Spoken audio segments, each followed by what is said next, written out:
ትልቁ ጾም ከመባለቱ ከመጠጡ ከሌላው ሳይሆን የአእምሮ ግንዛቤ ማስጾም ነው። ክፉ ነገር መናገር መቆጠብ ነው። ሰውን ከሚያሳዝኑ ነጥቦችና ግላዊ ፈቃደኞችን እግዚአብሔርን የሚያስቀይሙ ነገሮችን መቆጠብ ነው። ስለዚህ ጾም ትልቁ የሥጋ ፍላጎትን ማዳከም ነው።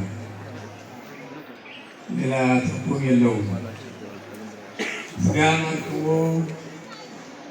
የሥጋ ፍላጎትን አሸንፎ ሥጋ ጥቅማጥቅም ሁሉ ይበቃል ብሎ ሥጋን በማርከምና እግዚአብሔርን ለማስደሰት እግዚአብሔርን ለማገልገል